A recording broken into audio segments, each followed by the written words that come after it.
안녕하세요. 저는 남들이 부러워할 만한 일을 하는 40대 남성입니다. 어느 날 졸업한 모교에서 선배로서 후배들에게 응원의 힘을 실어줬으면 좋겠다면서 초청했더라고요. 후배라고 해도 되나 싶을 정도로 이제는 제 아들이나 딸에 더 가까울 것 같은 아이들을 강당에 모아두고 이야기를 꺼냈습니다. 초롱초롱 눈을 빛내며 저를 보는 아이들도 있고, 얼마 남지 않은 수험 준비로 잔뜩 긴장을 한 채 피곤한 얼굴을 하고 있기도 하더군요. 이 아이들에게 어떤 이야기를 들려줘야 좋을까? 초청을 받은 그 순간부터 강당에 도착하기까지 참 고민이 많았습니다. 준비하기에 앞서 문득 제가 학교 다닐 때가 떠올랐거든요. 그 당시 철부지 학생이었던 저는 졸업한 선배나 유명한 사람들이 와서 좋은 강의를 해줘도 그게 얼마나 저에게 도움이 되는 소중한 정보인지 잘 알지 못했습니다. 그 시절 철없는 성장기 남학생들이 그렇듯 저 역시도 수업하며 교실에 앉아 있는 대신 강당에 모여 앉아 선생님들 눈을 조금 더 피할 수 있다는 생각에 들떠 있었죠. 앞쪽에서 그동안 자신이 겪었던, 그리고 지금의 훌륭한 나를 만들어준 소중한 경험을 이야기하는 동안에도 저는 옆 친구들과 장난치기 바빴습니다. 그래서 그때를 떠올리니 이 아이들도 내가 이야기를 꺼내면 같은 반응이지 않을까 생각이 들었어요. 얼굴도 모르는 졸업한 선배가 갑자기 내가 얼마나 잘 사는지 와서 자랑하는 것처럼 느껴지지는 않을까.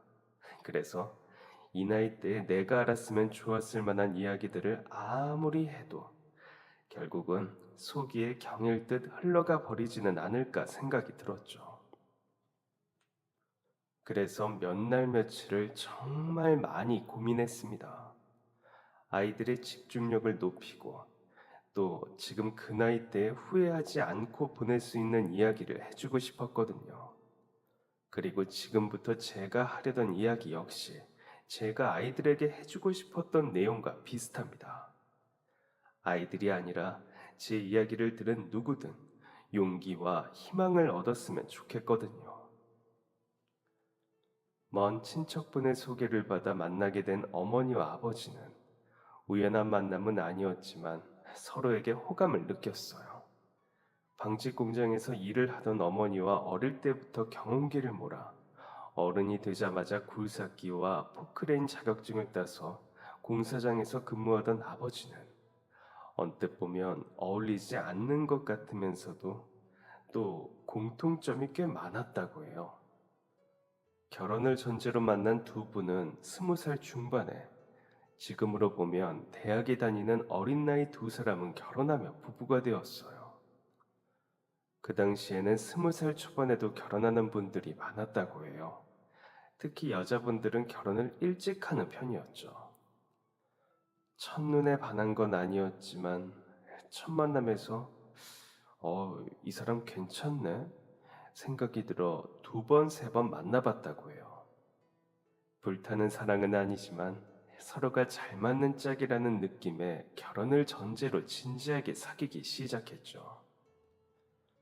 아버지의 표현을 빌리자면 어머니는 하얀 피부에 호숫가에 청초하게 피어있는 한떨기 수선화 같았다고 해요.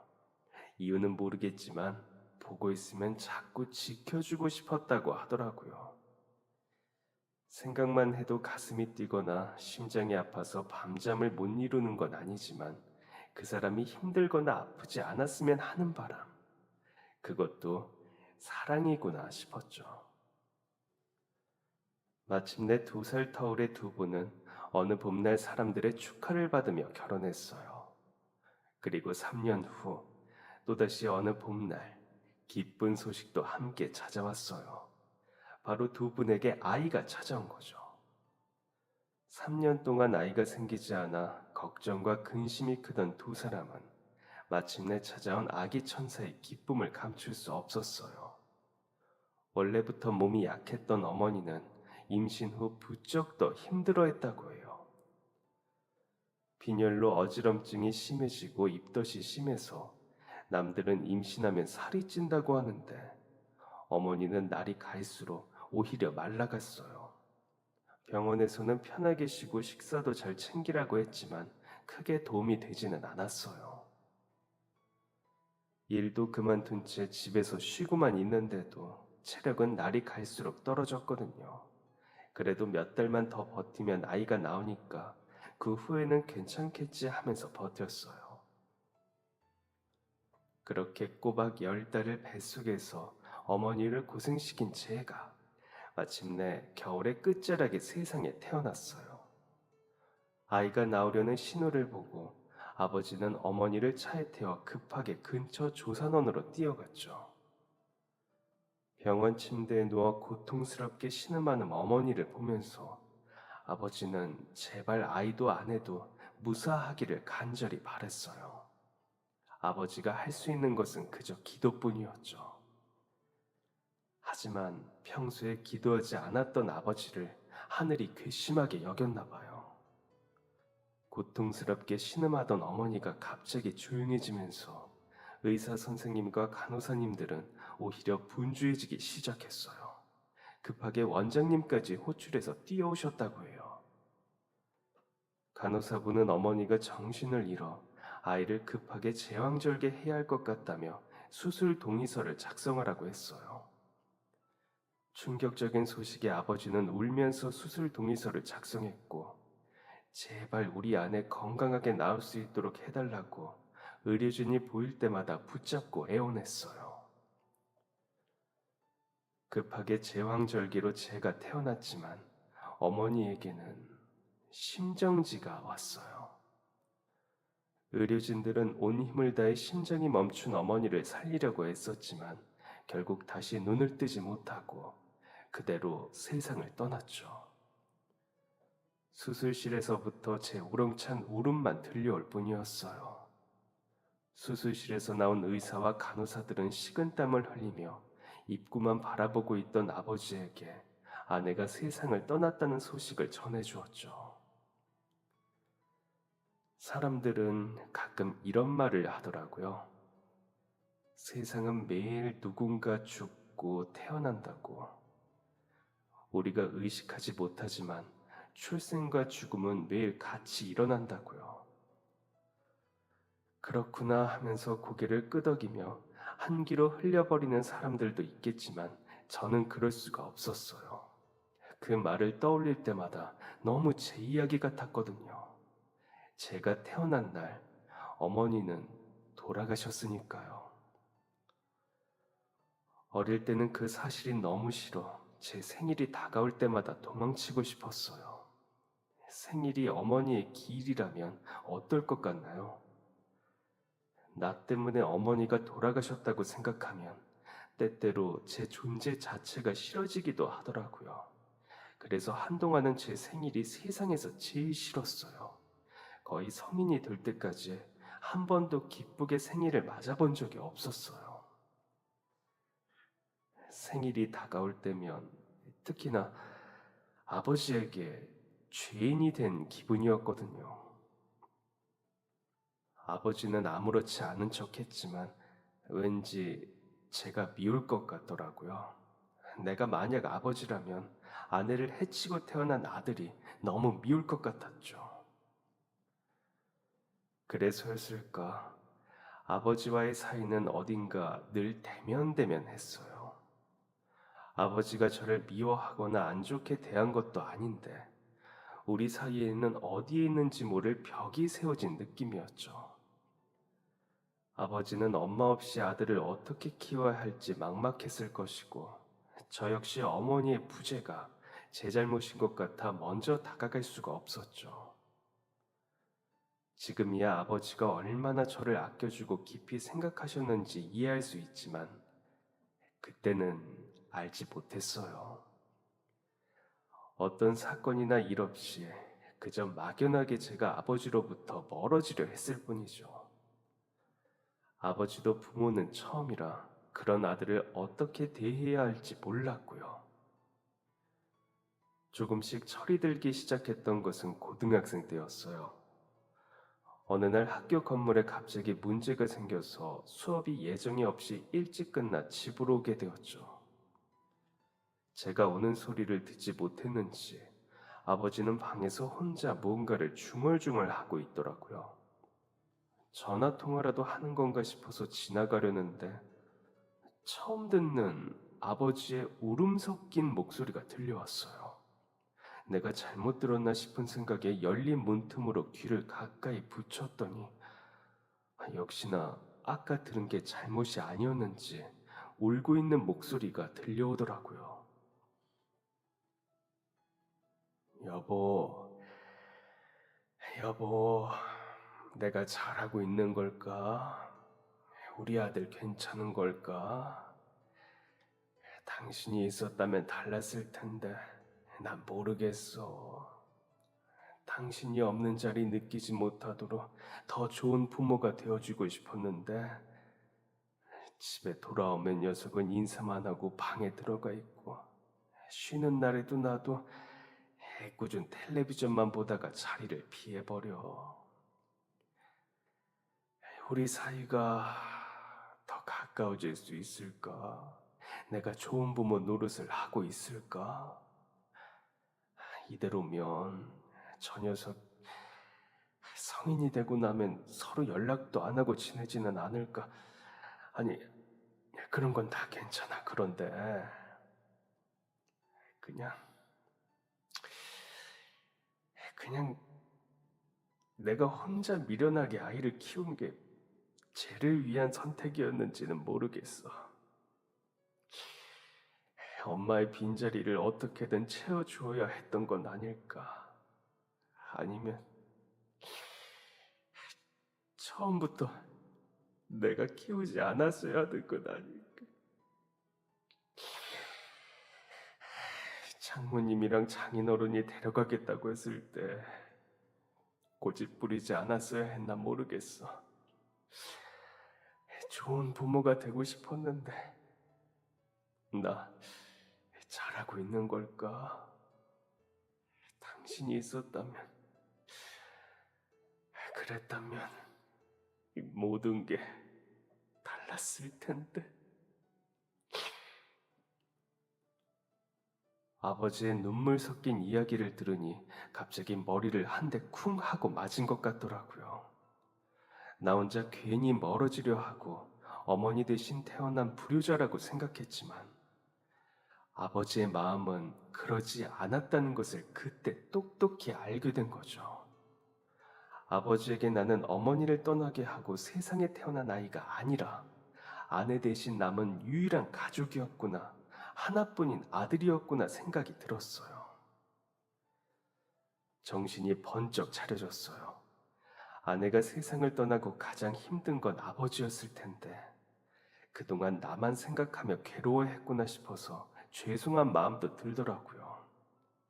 어머니 없이 세상에 태어났다는 사실에 나 혼자 괴로워하고 슬퍼하는 동안 사랑하는 사람을 잃은 아버지의 마음은 얼마나 더 힘들었을까요? 그렇게 아프고 괴로운 중에도 자식을 위해서 살아가셨어야 했는데 그렇게 힘들게 얻은 아들까지 멀게만 느껴졌으니 얼마나 마음이 무거웠을까요? 그 후로 저희 사이는 조금씩 달라졌어요. 물론 지금까지 지내온 게 있기도 하고 제 성격도 아버지를 닮아 무뚝뚝한 편이라 완전히 달라지기는 어려웠지만 차츰 부자 사이의 거리를 좁혀가기 위해 노력했죠. 처음에는 모든 게 다 어색했어요. 그, 요즘 일은 어때요? 일? 밥을 먹다가 갑자기 툭 하고 던진 질문에 아버지는 너무 깜짝 놀라셨죠. 그동안은 저희 둘 다 조용히 밥만 먹었거든요. 가끔 제 눈치를 보면서 아버지가 헛기침을 했지만 저는 늘 그게 어색하고 불편하다는 시그널인 줄만 알았어요. 어떻게든 우리 사이를 가깝게 만들고 싶어 무슨 말이라도 해볼까 하는 노력이라는 것을 뒤늦게 알게 된 거죠. 그 후로도 아버지가 텔레비전을 보고 있으면 저도 괜히 옆에 앉아서 같이 보기도 했어요. 학교 선생님 이야기를 하기도 하고 언젠가 얼핏 들었던 같이 일하는 아저씨들 근황을 물어보기도 했죠. 제가 조금씩 노력하니 아버지도 마음을 열어갔어요. 학교 친구들 이름을 물어보기도 하고 선생님들은 잘해주시냐 어떠냐 묻기도 하시더라고요. 갑자기 운동화를 사서 쓱 내밀거나 괜히 과일을 먹으라며 거실로 불러내기도 했어요. 천천히 조금씩 저희 부자는 관계를 개선해 나가고 있었죠. 그리고 또 달라진 점이 있었어요. 그동안 아버지가 어떤 마음으로 저를 키워주셨는지 알게 되니 다른 부분에서도 노력하게 되더라고요. 사실 제가 공부를 잘하는 편은 아니었어요. 더 솔직하게 말하면 크게 관심이 없었어요.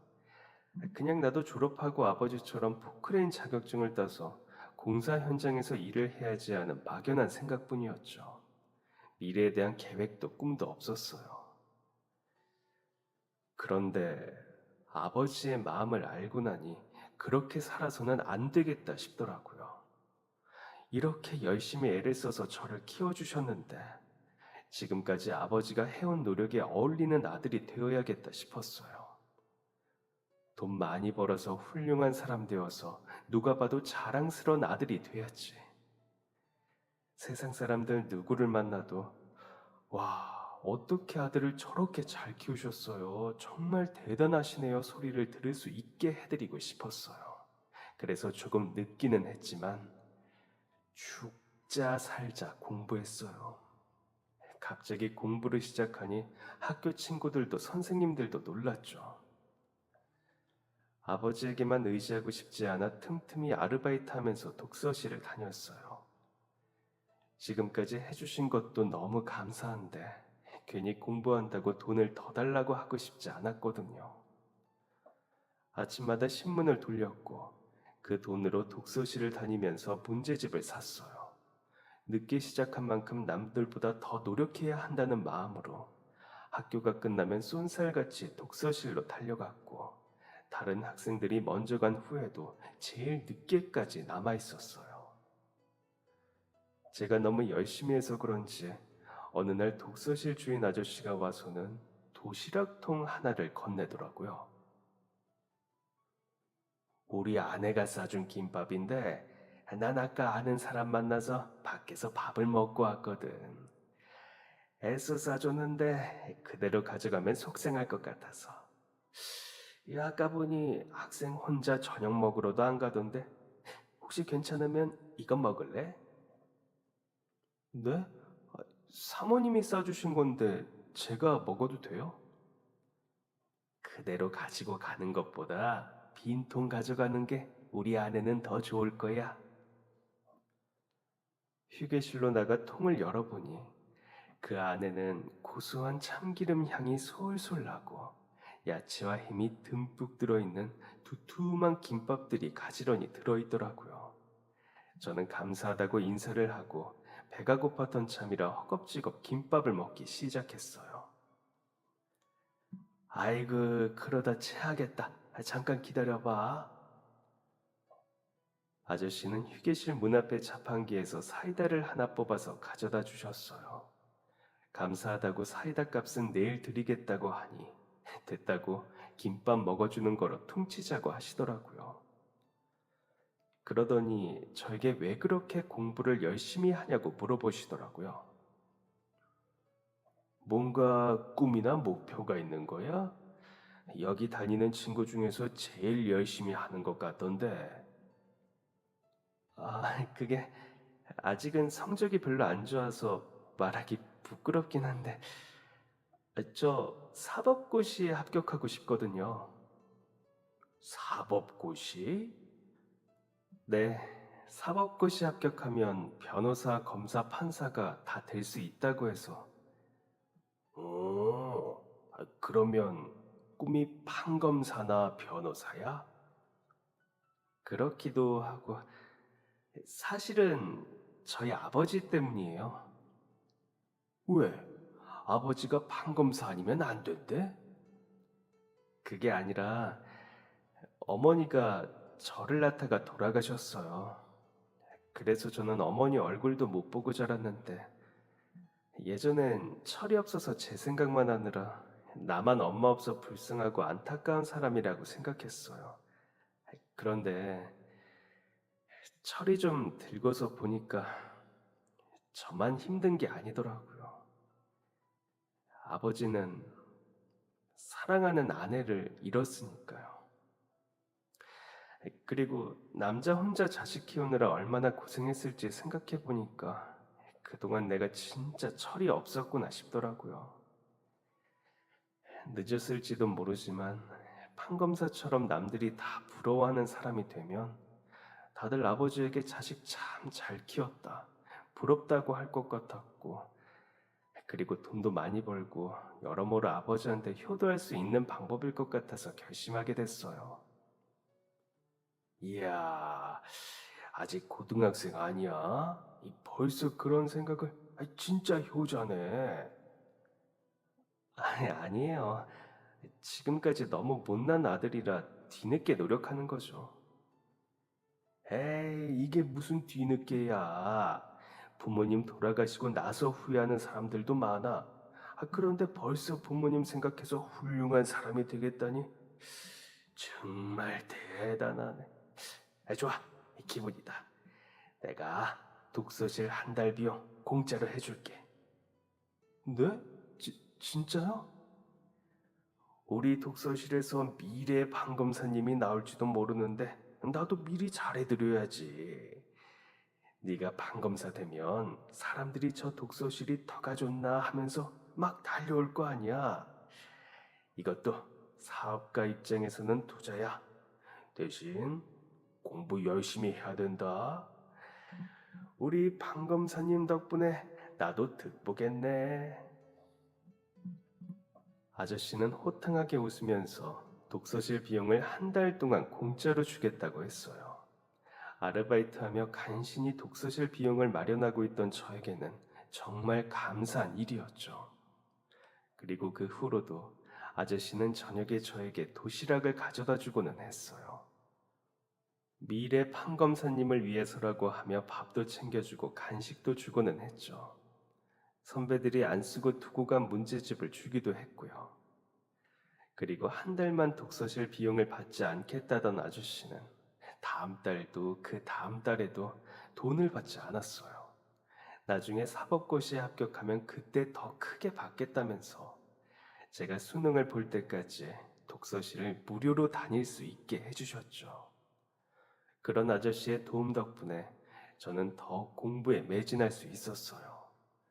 아르바이트 하던 시간을 이제는 공부하는 데 쓸 수 있게 되었거든요. 아버지를 위해서, 그리고 제게 기대가 큰 아저씨에게 보답하려고 저는 더 열심히 공부했어요. 그리고 마침내 수능을 본 후 당당하게 국내에서 제일 명문 법대에 합격할 수 있었어요.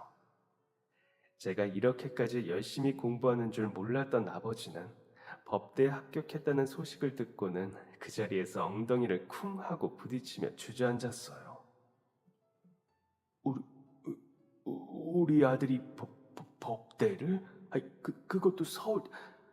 아이고, 이게 무슨 일이야? 이게 꿈이야, 생시야? 이게 진짜냐, 어? 아버지, 제가 사법고시도 합격해서 나중에 진짜 호강시켜 드릴게요. 조금만 더 기다리세요. 그리고 저 잘 키워주시고 돌봐주셔서 정말 감사합니다. 감사합니다, 아버지. 아버지에게 합격 소식을 전해드린 후 제가 법대에 들어갈 수 있도록 도와준 또 한 사람에게 인사를 하기 위해 찾아갔어요. 2년 가까이 다닌 독서실을 찾아갔는데 사장님이 보이지 않더라고요. 게다가 독서실은 불도 꺼진 채 깜깜하고 앞에 문도 잠겨 있었어요. 한 번도 닫은 적이 없었는데 무슨 일인가 싶어서 같은 건물에 있어 평소 사장님과도 왕래가 많았던 슈퍼 아저씨를 찾아갔죠. 독서실 사장님. 그분 몇 주 전부터 독서실 내놨다고 하는데 며칠 전에 새로 계약한 사람이 왔다 갔다 하더라고. 나도 한동안 못 봤어. 아야, 마침 잘 왔다. 안 그래도 사장님이 넣을 줄 알았는지 나한테 맡기고 간 게 있었거든. 슈퍼 아저씨는 저에게 흰 봉투 하나를 내밀었어요. 봉투를 열어보니 그 안에는 10,000원짜리가 가득 들어있더라고요. 나중에 집에 와서 세어보니 무려 100만 원이었어요. 사장님이 급한 사정이 있어서 너한테 인사도 못하고 간다고 아쉬워했어. 대학 합격 소식 듣고 싶었는데 못 들어서 아쉽다고. 이거 등록금에 보태라고 하시더라. 그동안 서로 정이 많이 들었나 보네. 사장님, 혹시 연락처 알 수 있을까요? 어디 가면 만날 수 있는지 아세요? 안 그래도 안부 인사라도 하려고 전화했는데, 아휴, 안 받더라고. 어디 가면 만날 수 있는지 나도 잘 모르고. 봉투를 다시 돌려드리려 하자 슈퍼 아저씨는 자기도 사장님에게 다시 전화를 할 수가 없다며 그냥 가지라고 했어요. 너를 위해 준비한 거니 네가 잘 써주는 게 감사 인사라면서요. 꼭 감사하다고 인사를 드리고 제 합격 소식도 알려드리고 싶었는데 아쉽고 답답한 마음으로 뒤돌아섰죠. 그 후 저는 대학 근처로 자취하게 됐어요. 아버지에게 함께 이사하시면 어떨지 물어봤지만 이제 어른이니까 혼자 사는 법도 알아야 한다고 너도 그게 편할 거라고 하시더라고요. 대학에 가서도 아버지와의 사이가 멀어지지 않도록 안부 인사도 자주 하고 본가에도 주말마다 찾아갔어요. 대학 4년 동안도 남들에게 뒤처지지 않으려고 죽어라 공부를 했지만 전국에 수재들이 모인 곳이라 그런지 정말 쉽지 않더라고요. 목표는 장학금을 받는 거였지만 때로는 놓칠 때도 있었어요.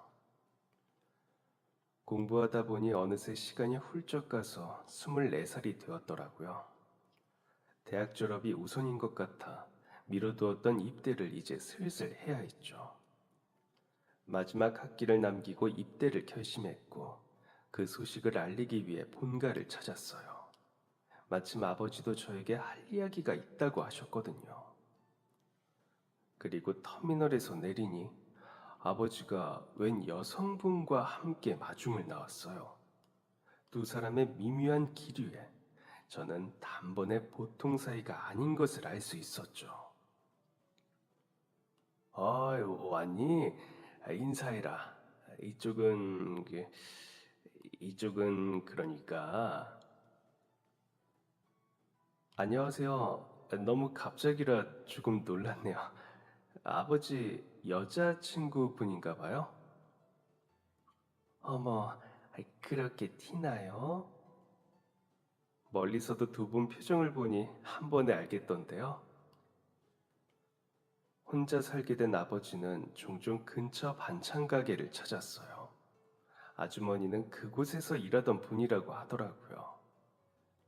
두 분은 만난 지 1년 정도 되었고 서로 마음이 잘 통해 재혼 이야기가 나왔다고 하더라고요. 아주머니는 자식이 없었고 아버지도 이제 제가 다 큰 성인이니 괜찮지 않을까 생각했던 것 같아요. 어떻게 이야기를 꺼내야 할지 몰라서 계속 미루더라고요. 하루라도 빨리 알려주는 게 좋지 않냐고 말했는데 이 사람도 참 이런 이야기를 너무 쑥스러워한다니까요. 많이 놀랐죠? 너한테 계속 말해야지 했는데 어떻게 말해야 할지 모르겠더구나.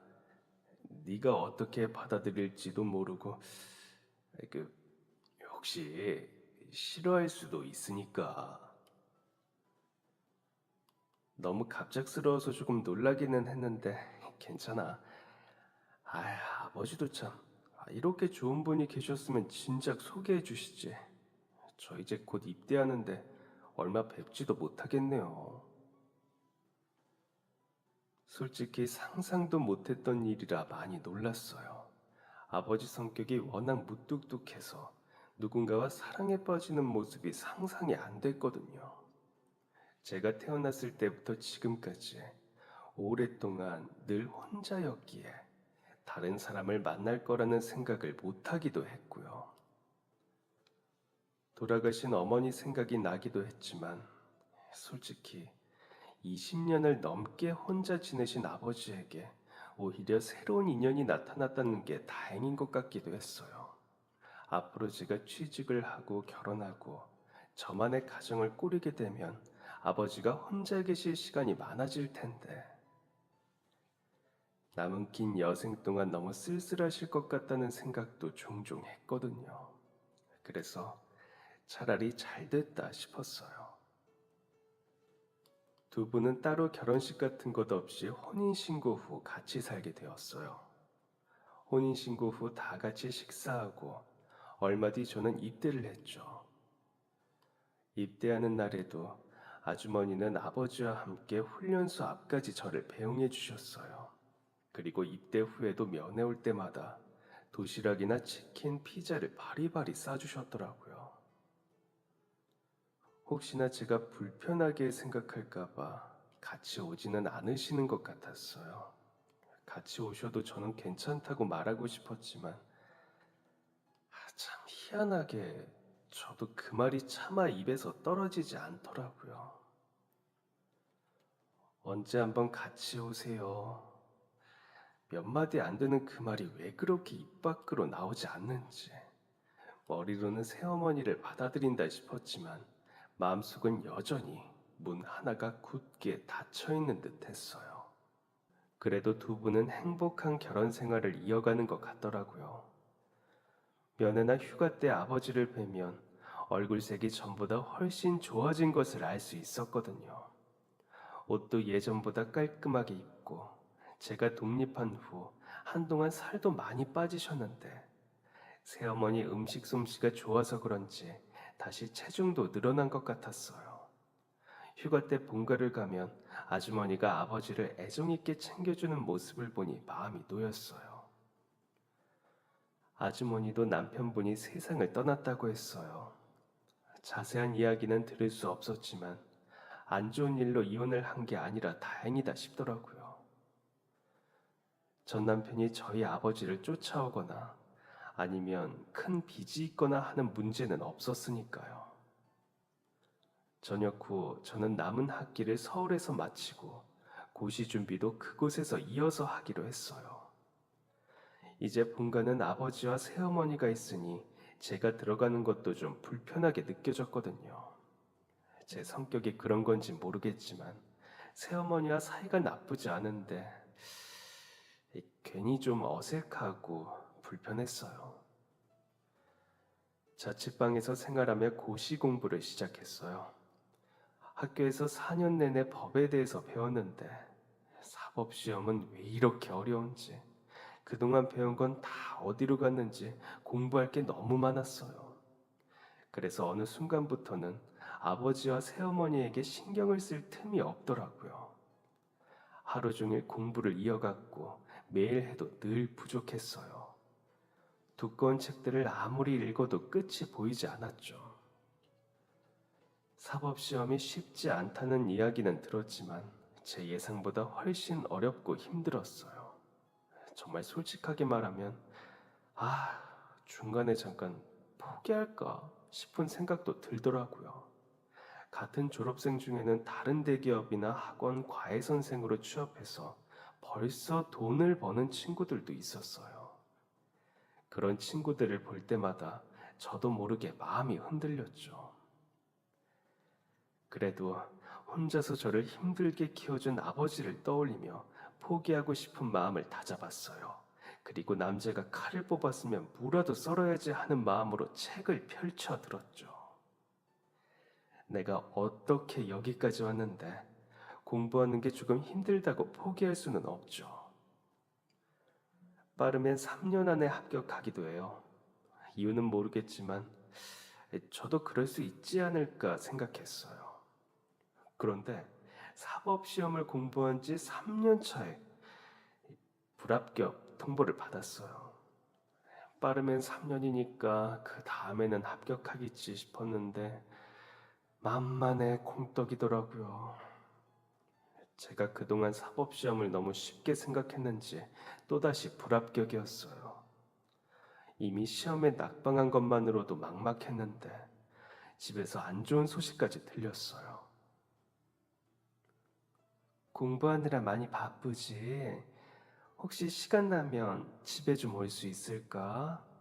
아버지가 자꾸 허리가 아프다고 해서 디스크인가 하고 병원에 다녀왔는데 척추에 혹 같은 게 있다고 해서 검사 받았더니 암이라고 하네. 일단 치료는 곧 시작할 건데 그래도 와보는 게 좋을 것 같아서. 한동안 허리가 아프고 다리가 자꾸 저리고 쥐가 내리는 것 같다고 했었거든요.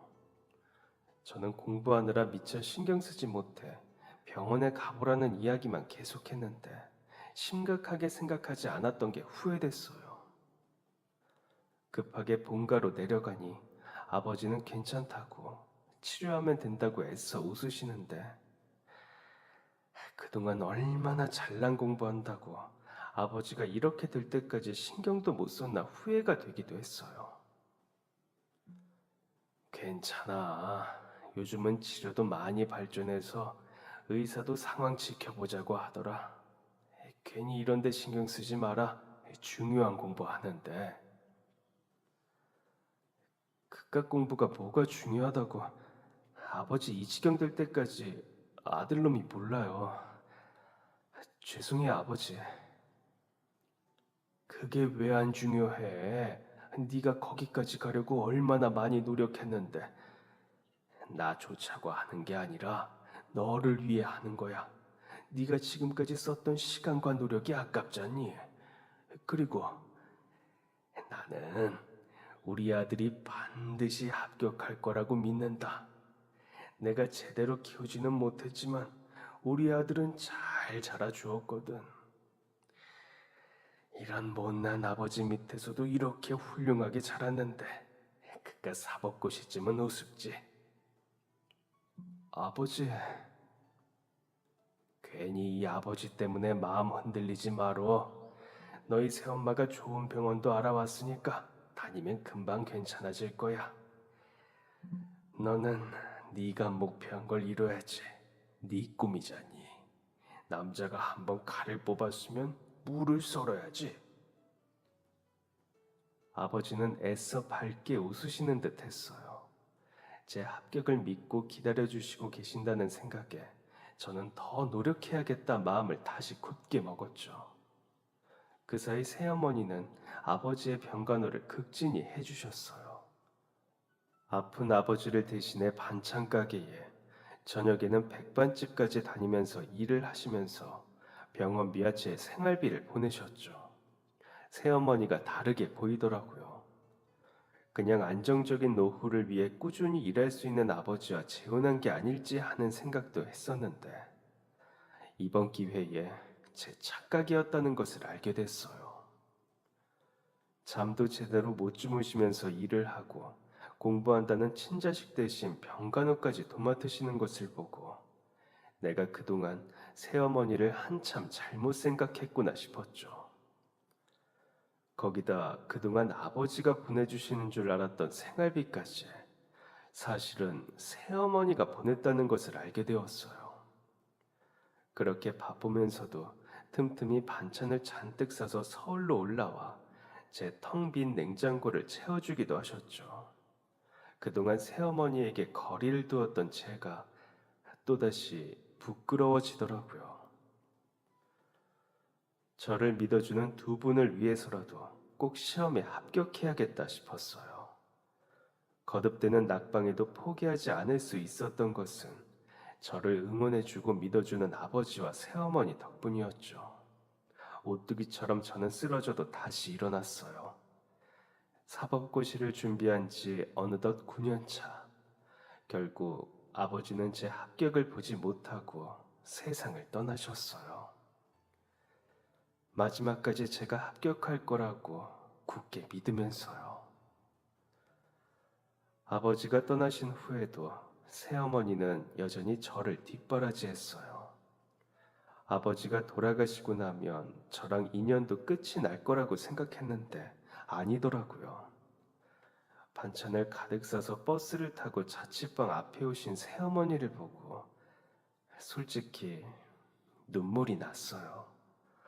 어릴 때는 어머니가 돌아가시고 아버지까지 돌아가시면서 이제는 세상에 진짜 혼자 남았구나 했는데 반찬 가방을 들고 문 앞을 서성이는 새어머니의 모습을 보니 저도 모르게 울컥하더라고요. 애써 소매자락으로 눈물을 닦으면서 가까이 다가가니 새어머니는 멋쩍은 미소로 반찬이 들어간 가방을 저에게 들어 보였어요. 내 얼굴 보기 불편할 것 같아서 그냥 놓고 가려고 했는데 아버지가 돌아가신 후 새어머니도 꽤 힘든 시간을 보낸 것 같았어요. 얼굴이 많이 상했더라고요. 한동안 얼마나 울었는지 눈가도 짓물러 있었죠. 저도 모르게 어머니 반찬 가방을 들고 그 앞에서 아이처럼 엉엉 울었어요. 새어머니는 말없이 제 등을 토닥여 주셨어요. 그 손길이 너무 다정하고 따뜻해서 한동안 계속 눈물이 났죠. 그리고 하늘로 떠난 아버지가 저를 도와주셨나 봐요. 아버지가 세상을 떠나신 지 1년 후, 저는 10년 만에 사법고시에 합격했어요. 1년만 더 버티셨다면 제 합격 소식을 들을 수 있었을 텐데. 아쉬운 마음이 들기도 했지만 아버지가 하늘에서 도와주셨기 때문에 붙을 수 있었던 것은 아닐지 하는 생각도 들었어요. 마침내 사법고시에 합격하고 기쁜 소식을 전하기 위해서 바로 본가로 내려갔어요. 10년간 한결같이 제 뒤에서 도움을 주셨던 새어머니에게 가장 먼저 이 소식을 알려드리고 싶기도 했고, 마침 그날이 아버지의 기일이기도 했거든요. 본가에 도착해서 문을 열었더니 새어머니가 아버지의 사진을 두고 간단하게 제사상을 차려두었더라고요. 그런데 신발을 벗으면서 보니 제사상 위에는 액자가 2개 올라가 있었어요. 하나는 저희 아버지의 사진이었고 그 옆에는 또 다른 남자의 얼굴이 보였죠. 어, 공부는 어떻게 하고 왔어? 제가 들어오자 어머니는 깜짝 놀라셨어요. 혹시나 실망하실까 합격 발표 날을 이야기하지 않았거든요. 저는 어머니 옆에 앉아 상 위에 놓인 또 다른 남자의 얼굴을 한참 동안 들여다보았죠. 내 전 남편이야. 너희 아버지랑 기일이 같아서 같이 챙겼는데 혹시 기분 나쁘면 이분이 이분이 어머님 전 남편 분이에요? 음, 나는 그냥 두 사람 길이 같아서 상 차리는 김에 같이 했는데, 저, 저 이분 알아요. 제가, 제가 아는 분이에요. 어? 내 전 남편을 안다고? 새어머니의 전 남편이라던 그 남자의 얼굴은 제가 너무나 잘 아는 사람이었어요. 사진을 몇 번이나 다시 봐도 제가 알던 그 사람이었죠. 저는 너무 놀라서 계속 사진이 뚫어져라 바라봤어요. 제가 고등학교 시절 처음으로 공부해야겠다고 마음을 먹었어요. 법대 가서 나중에 사법시험을 봐야겠다고. 그래서 멋진 판검사나 변호사가 되어서 고생하면서 저 키워준 아버지에게 효도하고 싶었어요. 근데 그동안 공부도 제대로 하지 않아서 갑자기 공부한다고 아버지에게 돈을 달라고 하는 게 너무 부끄럽더라고요. 그리고 힘들게 현장에서 일하시는 모습을 보고는 차마 돈을 달라는 말이 나오지 않았어요. 그래서 아침마다 신문을 돌리면서 모은 돈으로 근처 독서실을 다녔어요. 아버지에게는 비밀로 하고요. 제가 아르바이트해서 독서실 다닌다고 이야기하면 분명 돈 대신 내주겠다고 했을 거예요. 아버지에게 부담을 드리고 싶지 않아서 그렇게 몰래 독서실을 다니고 있었는데 거기 사장님이 계셨어요. 제가 공부하는 모습을 보고는 왜 그렇게 열심히 하냐고 물어보시더라고요. 그래서 어릴 때 돌아가신 어머니랑 그동안 애써서 저를 키워준 아버지 이야기를 했죠. 그랬더니 그 후로 제가 수능 볼 때까지 독서실 비용을 받지 않았어요. 그 덕분에 저는 아침마다 신문 돌리던 시간을 공부에 쓸 수 있었고 돈이 아까워 매일 굶으면서 독서실을 다녔는데 사장님이 도시락까지 매일 주셨어요. 그래서 더 이상 배고프지 않게 공부도 할 수 있었죠. 너무 감사해서 대학 합격하자마자 소식 알려드리고 싶었는데 갑자기 독서실을 팔고 사라지셔서 합격했다는 이야기도 못했어요. 심지어 대학 등록금에 보태라며 100만 원까지 남기고 갔더라고요. 이야기를 들으면서 새어머니는 눈물을 뚝뚝 흘렸어요.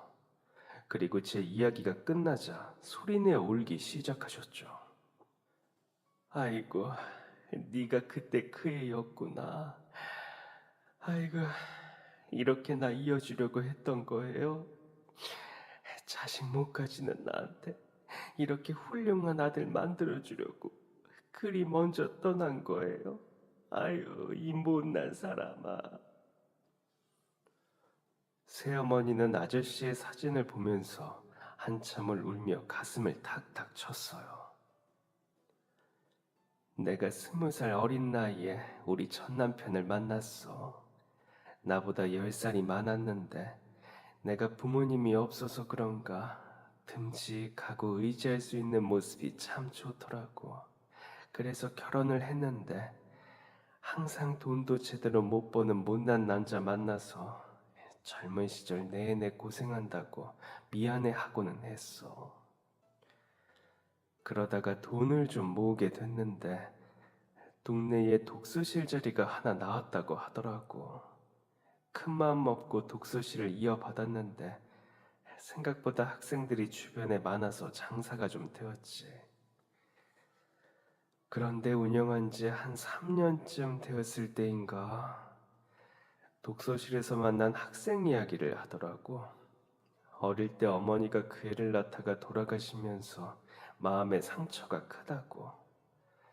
혼자 힘들게 자기 키워준 아버지에게 효도하고 싶어서 매일 학교 끝나면 달려와서 깜깜하게 해가 질 때까지 밥도 안 먹고 공부를 한다는 거야. 그 모습이 너무 짠하다고. 그래서 독서실비를 공짜로 해줬다길래 나도 그 이야기를 들으니까 마음이 안 좋아서 그 학생이랑 나눠 먹으라고 도시락을 2개씩 싸줬지. 그런데 그 후에 남편이 간암이라는 사실을 알게 됐어. 이미 전이가 많이 되어서 얼마 남지 않았다고. 그러면서도 그 학생이 수능 볼 때까지는 독서실 운영하면서 공부할 곳 마련해주고 싶다고 고집을 피우더라고. 그래서 수능 끝난 후에 가게를 정리하기로 하고 계속 독서실을 열었어. 남편은 수능에 방해되면 안 된다면서 끝까지 자기 아픈 걸 숨기려고 하더라고. 사실 수능 끝나고 얼마 후에 남편은 세상을 떠났어. 독서실 정리하면서 나온 돈 일부를 그 학생에게 등록금 보태라고 줬으면 좋겠다고.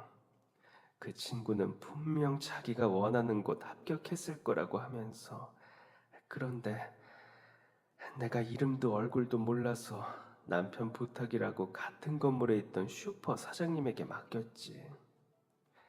그때 그 학생이 너였다니 꿈에도 몰랐어. 새어머니는 남편이 세상을 떠나고 독서실을 팔아 병원비를 갚고 그 후에도 반찬 가게에서 일하면서 어렵게 사셨더라고요. 그리고 자기와 같은 아픔을 가진 남자를 만나 재혼을 했는데 또다시 병으로 세상을 떠났죠. 심지어 아버지와 길까지 같은 것을 보고 저는 새어머니와 제가 보통 인연이 아니라는 생각이 들었어요. 어쩌면 두 아버지가 자기가 너무 고생만 시킨 아내에게 늦게나마 보답하고 싶어서 이렇게 인연을 맺어준 것은 아닐지 생각이 들었죠. 이 모든 사실을 알게 된 후 저는 새어머니를 극진히 모시기로 했는데요. 10년 사법고시 뒷바라지를 해주신 은혜를 모두 갚으려면 평생이 걸릴지도 모르겠다 싶어요. 연수원을 졸업하고 본가를 정리하고 서울로 모시면서 오랫동안 꿈에 그리던 반찬 가게를 차려드렸어요. 제가 받은 마음에 비하면 부족하지만 새어머니는 너무 고맙다고 가게 앞에서 펑펑 울더라고요. 그리고 30 후반 늦은 나이, 결혼을 한 후에도 저는 아내에게 혹시 새어머니와 같은 아파트에 살아도 되겠냐고 부탁했어요. 다행히 아내는 좋다고 대답을 해주었고, 덕분에 새어머니와 같은 아파트, 다른 동에 살고 있는데요. 자식이 없던 어머니는 마음고생 많이 시켰던 두 남편 덕분에 이제는 검사 아들을 두게 되었어요. 남편들이 그렇게 아파서 속을 썩이더니 이렇게 좋은 아들을 주려고 그랬나 보다고 이제는 웃으면서 이야기하고는 해요. 그리고 그동안의 우여곡절을 돌아보면서 문득 새어머니와 저희의 인연이 하늘이 준 선물은 아닐까 생각이 들기도 하는데요. 포기하지 않고 끝까지 제 뒤를 지켜준 어머니와 그만두지 않고 끝끝내 합격을 이룬 저에게 가장 간절하고 필요했던 가족이라는 보상을 준 것은 아닐까 싶네요. 그럼 지금까지 사연 들어주셔서 감사합니다. 사연이 재밌으셨다면 구독과 좋아요 부탁드려요. 감사합니다. 안녕히 계세요.